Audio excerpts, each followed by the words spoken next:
Hi guys, and welcome to Back in Time Fiction. If you are watching this video or maybe one of the other videos on my channel, chances are great that you are a historical fiction aficionado. There is seriously nothing better than a great book that transports you in another time, another place, and make you feel like you are part of this story. But let's be honest, not every book works for every reader. Historical fiction is, a wide genre. Sometimes there is just too much historical information and it feels like reading a history manual, or maybe that's exactly what you wanted and you don't have enough of it, and you only get a vague sense of the historical value of this novel. Some novels can be too mundane, too anchored in reality, and some others might have too much fantasy, too much magic. All of us, we have different expectations when we read historical fictions, which means we have different favorite writers, authors who, no matter what they write about, they just hit the perfect spot for you. And today I will give you my top 3, or as I call it, my holy hist-fic trinity.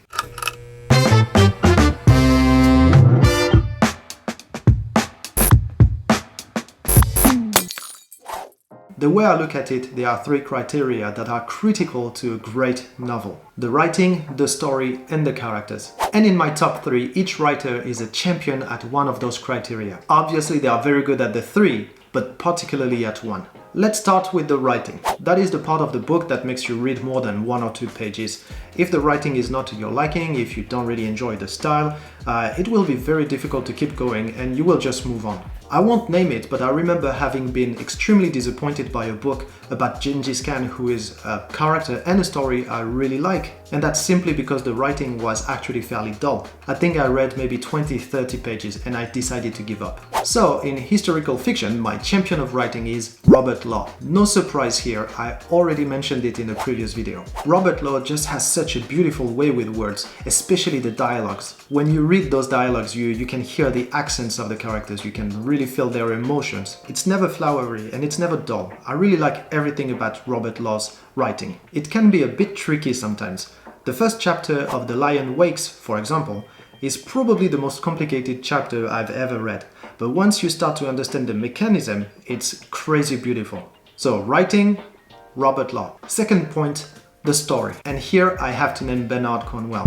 I've already mentioned him in the video dedicated to The Last Kingdom, and I will absolutely talk about Bernard Cornwell again in the future. But when it comes to the story, he is the master of historical fiction. It's not just that the stories are always intriguing and breathtaking, it's just he keeps a perfect balance throughout the whole book. It always feels perfectly real, but at the same time he always puts elements that makes the character and the reader doubt reality. Magic is always there, but you never know if it's for real or if it's just a trick. And I absolutely love that. There is always a twist at the perfect moment, and the pace is always alternating between slow and fast, just as it should. So in short, the rhythm keeps you reading until the very last word. But more than this, the character revolves in the story, not the other way around. And I guess that's the big difference between his books and the TV shows made from his books, where the stories feels like it revolves around the main character. And now, for the third point, the characters. I will say it, for me that's the most important of the 3 points. The characters are the reason why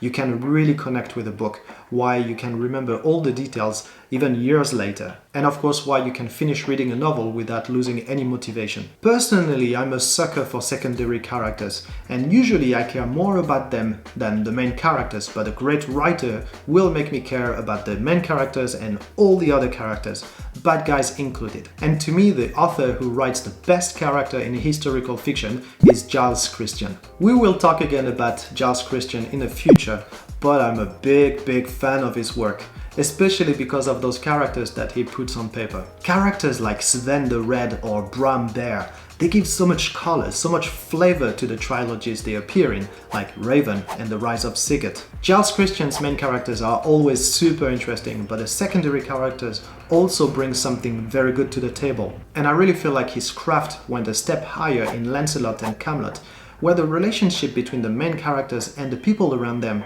is vivid, like efficient and really touching. So it happens a lot when you read a book, you don't really understand the motivations behind the characters' decisions. Well, not with Giles Christian's. His characters, they just make great sense. I have yet to finish a book from this writer that didn't make me curse at the end because I wanted more of those characters. I wanted more of this story. By the way, Giles, if you ever watch this video, Do not let the Camelot story end here.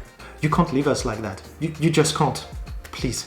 There, you have it, my holy trinity of historical fiction. Robert Law, Bernard Cornwell, Giles Christian. Let me know what you think of it, and feel free to tell me what is your top 3. And who knows, maybe one of your favorite writers will end up becoming one of mine as well. Thank you very much for watching this video. Remember to subscribe to this channel if you are a heavy reader of historical fiction and historical fantasy. I will come back very soon with more content on the very best genre of literature. Until then, grab a book and enjoy. Salut!